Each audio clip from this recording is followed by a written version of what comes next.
Can science explain everything? Well, the answer to it is no.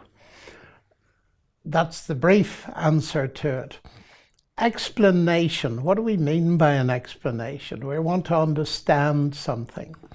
And these days, it's very common for people to espouse what we call technically scientism, which is saying science can indeed explain everything.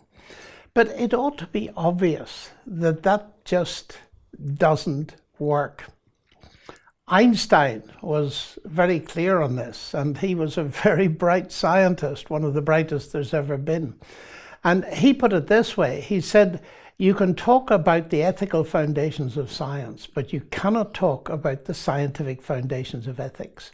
In other words, science doesn't give you answers to the ethical questions.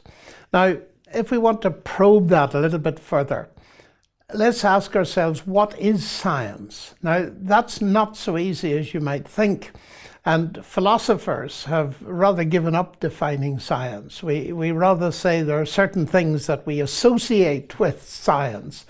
That is, setting up hypotheses, testing them by doing experiments, refining those hypotheses, developing theories, and all this kind of thing. And generally speaking, we're trying to answer the question, how does something work? Or why does something function as it does? But there is a third question, and that's the why of purpose. Now, people like Richard Dawkins say that it's a non-question, but most people think it's a very genuine question. They want to know not only how things are made and why they function as they do, but what they're for. And so, if we begin to distinguish between those two, science, a set of intellectual disciplines that's geared to studying the world around us, the universe around us, doesn't tell us the purpose of things. And it doesn't tell us the ethics of things. And that is very important. And the greatest scientists realize that. I think perhaps it's best put in the words of a Nobel Prize winner, Sir Peter Medawar, a very distinguished scientist who has buildings named after him in Oxford and so on. And he said it's very easy, and I'm paraphrasing, it's very easy to see that science doesn't deal with all of reality because it cannot answer the simple questions of a child. Where do I come from? Where am I going? Why am I here? And he himself pointed out you had to turn to literature and philosophy, and of course I'd want to add theology, to answer those questions.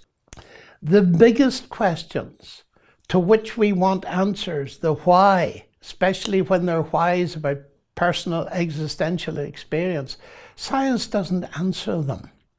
And as someone put it, you know, science can tell you that if you put arsenic in your granny's tea, it will give her a pretty rough time.